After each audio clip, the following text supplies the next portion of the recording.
We are cooking up beef and bean sliders. This is one of my absolute favorites just because they're so tiny. It's like a mini hamburger. Hamburgers are an absolutely family favorite at my house. So I'm really excited to jump in and get cooking right now. I already have my little dish here. It's like heating up, and I've gotten a little bit of a head start on actually mashing up these black beans right here. So that's what I'm doing. You can see I'm just using a fork to mash them up. And this is so that they just blend a little easier into the sliders that we're cooking today. As always, before I got started, I washed my hands with warm water, soap for at least 20 seconds. And I have my hair up and I have an apron on. So we're ready to go for today. I'm going to start cooking the onions. So this has been preheated. I just have my hand, I can feel the heat coming off of it. I'm going to put a little bit of oil in the pan. There we go, a little bit of oil. And I'm going to pop the onions right in here too. Here it's starting up, a nice little sizzle because we preheated it. And I'll just give this a nice little stir around. There we go. And this just gives the onions a little bit of a head start before we are ready to add it to the pan as well. There we go. So one of the best things about this recipe too is just the fact that black beans, as I've mentioned before in other lessons, go incredibly well with beef. They go so well because beans contain non-hem iron and ground beef contains hem iron. So hem iron is more readily absorbed by our human bodies. Basically, that means that we can use it easier. But what happens, and it's really interesting, is that when you eat beans with beef, is that you actually absorb more of the non-hem iron from the beans because of the hem iron that's found in beef. And in fact, you actually absorb 150 times more iron from the beans. So they work really, really well together. That's something that I really like about nutrition in general, is just how well you get to learn how well different foods work together from a nutritional standpoint. So another great tip that I always like to tell people is that if you are trying to boost the amount of iron you get in your diet, another vitamin that helps is actually vitamin C. So say you wanted to have a little bit of orange juice with this meal today, it would just boost your iron absorption that much more. So it's always interesting to see how just different foods work together. Okay, so the onions are smelling fantastic right now. We're just we're not cooking anything too much here. We just want the onions to sweat out a little bit. And when we say sweat out, it's basically you want some of the moisture to come out of them and for them to slightly soften. And the beans as well. And this just gets rid of any of the raw flavor, like the raw flavor of onion or any kind of raw bean flavor that you might get. So, and once again, this was canned black beans that we're using, and I drained and rinsed them, and then we just mashed them up really well so that they'll blend in really nicely along with the ground meat once we add it all together. Overhead shot. Now it's not always easy to see. There we go. So just mixing the beans in. I also do this very frequently. I'll either use beans to make sort of like an at-home blended burger, or I'll use mushrooms is another way to do it. I will pulse mushrooms in a blender if you have it at home. You can chop them up nice and really small yourself by hand. Or you can use a food processor if you happen to have one. And then I cook those up with onions, kind of similar to how we're doing the beans right now. And when all of that is said and done, then I mix that in with the ground meat. So I just want to say that there are so many different ways that you can make blended burgers. And I really like to encourage people to do this at home because basically the more you cook at home, the more you know what's actually going into your food. That's a number one thing with anytime you're cooking for your health, is that yes, like going out to restaurants is like a great treat, really nice, but it is at the end of the day more affordable to cook at home, and then you just have more control about what's actually going into your food. Okay, so these beans are nice and we cook them up just enough. So I'm gonna put them, we're gonna transfer them now. Here we go. Okay. There we go. Okay. Set this aside. And there you go. And you can kind of see that it already kind of imitates the texture and consistency of a ground meat product. So that's a huge thing as well, is that if you're going to be blending veggies into it, I always like to get them down to the size roughly that your ground meat product will be as well. Okay. Oh, you know what? Actually, I did just forget a step. While the beans were on the stovetop, I was supposed to actually add salt and pepper.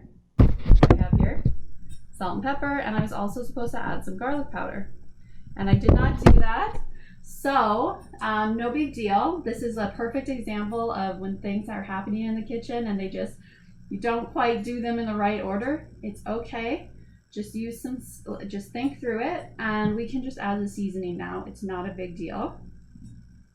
So I'm sprinkling the salt and pepper, and then I'm also going to be adding the garlic powder as well.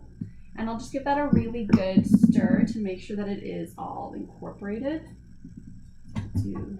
It's okay, there's always a fix, almost always a fix if you've missed a step or that kind of thing. So don't panic if that happens at all. Also, this is good because it gives me a good opportunity to kind of cool down the beans basically. So basically the whole thing about me wanting to cool down the beans is so that this is a mixture where you're going to use your hands a lot. So I just wanted to make sure that it is cooled down before you're handling it. Okay, so but now it's pretty cool, and I will make sure to incorporate everything well. So basically we're going to get started with actually making the burger patties. So I'm going to be putting in, this is lean ground beef. So I'll put this in. There we go. And then the other ingredients are, we have a 1/4 cup right here of breadcrumbs, dry breadcrumbs. And we have 1 egg. And that is pretty much it. And I just wanted to remind everybody that basically what we did earlier was we already seasoned it by adding in the salt and pepper as well as the garlic powder. You can get creative with those seasonings as well. And I'm just mixing everything up so that it's well incorporated. I'm using a spoon to start off with just in case the bean mixture is a little too hot to handle still. And then I will just start to use my hands. And the reason why we're going to have to use our hands is because basically you're going to have to use them to form balls and burger patties. So this is a great mixture if you are going to make literally anything that you can think of in terms of meatballs, in terms of meatloaf, burgers, all of these things kind of come from a similar mixture. So I'll show you guys how to basically shape all of those things. Here we go. So it's pretty much there in terms of being mixed up. So I'm going to put my pan on. So right now I'm going to be using a cast iron grilling pan. And I'm just going to preheat it while I'm forming the patties. There we go. And I will just brush it with a little bit of oil over here, just to make sure that it doesn't stick. If you don't have this kind of pan, it's okay. This just like makes it so that it has lines on it, but you can just use a regular frying pan, okay? So at home, feel completely comfortable to just use a regular frying pan, okay? It'll be the exact same process. Okay, so I've oiled the pan. Now I'm gonna put my hands in here to continue mixing this. There we go. And this is how you just make sure that everything is evenly distributed throughout the entire mixture, okay? It's very important that you get a little bit of the egg, a little bit of the breadcrumbs, a little bit of the beans, a little bit of the meat, and all of the seasoning mixed throughout evenly, okay? So don't be afraid to get in there and really go for it. I'm gonna start off using a 1/4 measuring cup, like this right here. And this actually makes the perfect size for a slider. So a slider is just a mini burger basically, okay? So you see I kind of squeeze it together, and this just helps ensure that it doesn't fall apart, right? Then I kind of flatten it, and I kind of just perfect the sides. And there you go, you have a nice little slider. Perfect, right? Mini burger. There we go. I'm going to put them right on the pan as I go. And I will just make a couple of these. If you are looking to make a meatball, you can make smaller meatballs for sure, but a great thing to do here, so squeeze it together just like we did the burger patties, and then just do this. And that is how you make a ball. That's a big meatball. That's like, oh, you're like Italiano meatball right there. But you can make smaller ones, which are more like a Swedish meatball.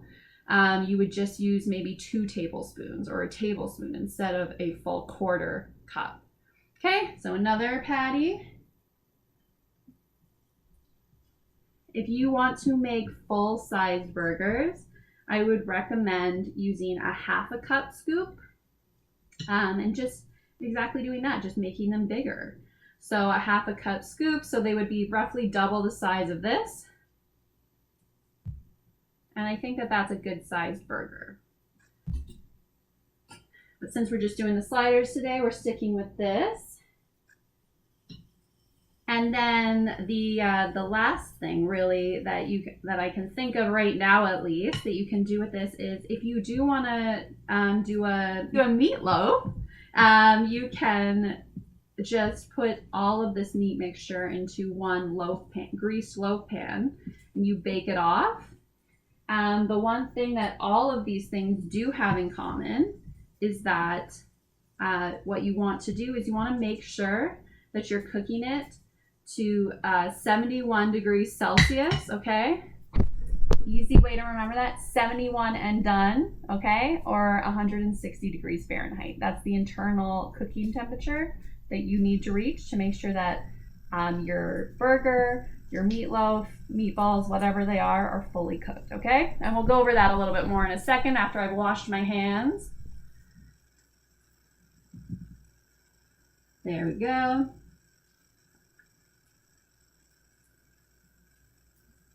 I'll just put that one in the middle. There we go. And I'll just set this aside for now. And since I have just touched raw meat, I'm going to obviously immediately wash my hands with soap and water. Warm water and soap. Kind of push here. There we go. And the hamburgers are just cooking away. So right now what we're going to do is we're going to let them cook for 6 minutes on each side.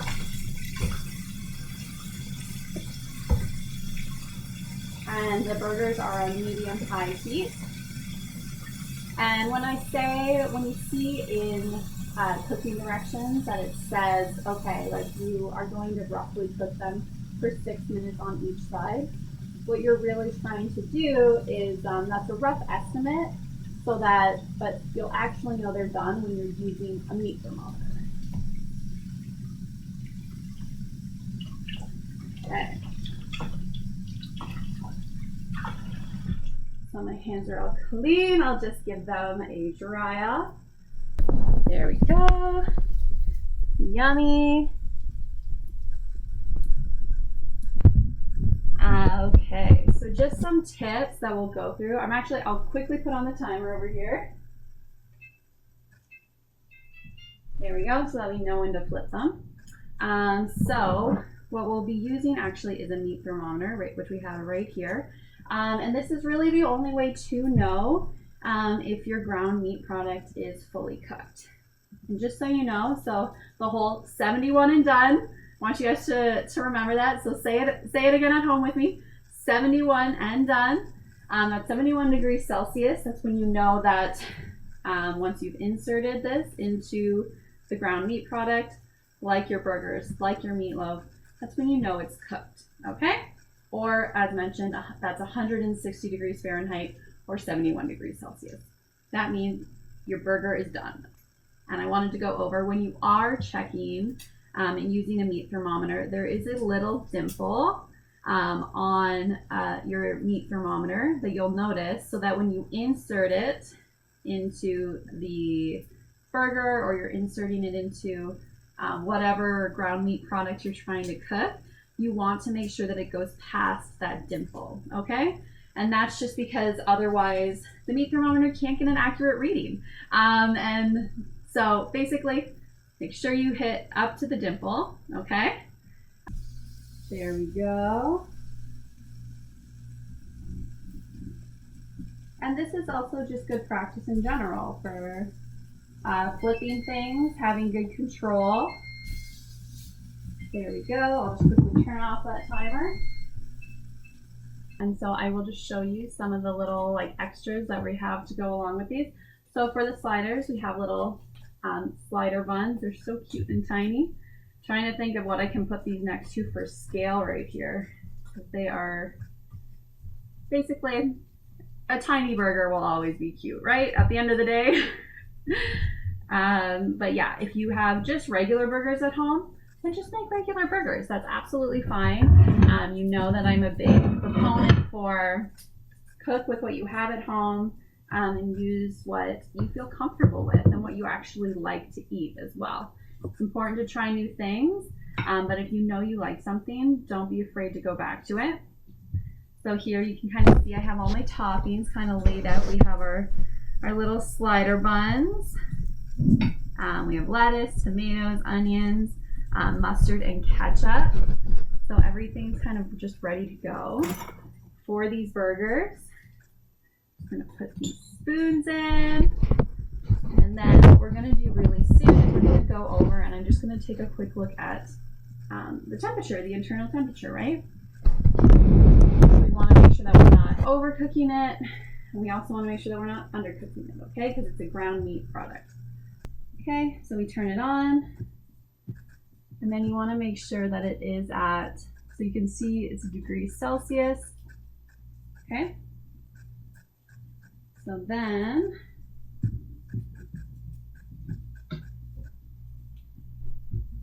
I will just kind of insert this. Remember, once again, we're inserting it.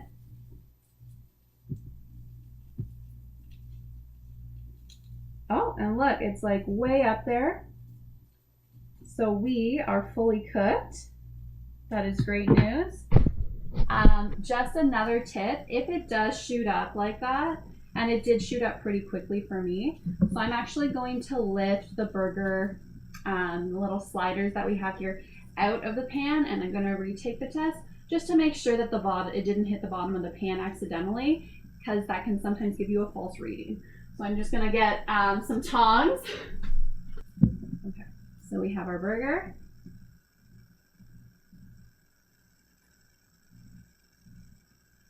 Oh yeah, no, it shot up again.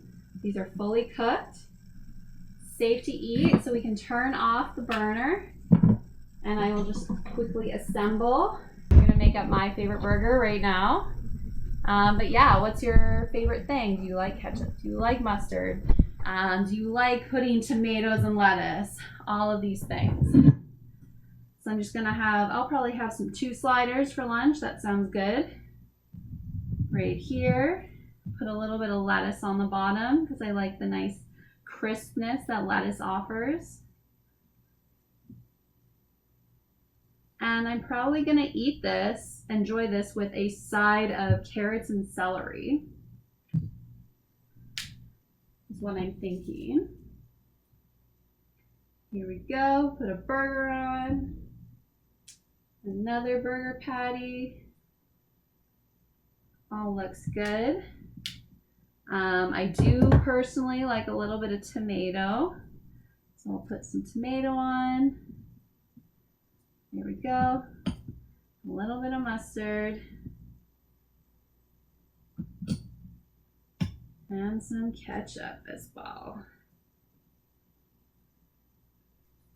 There we go. And there you have it. Our cute little sliders are ready to eat. Our cute little sliders are ready to eat. So excited for this right now. Also, another thing that you can put on top is cheese. I love a good cheeseburger just as much as the next person. So that's something to do as well. So good. And so easy to do.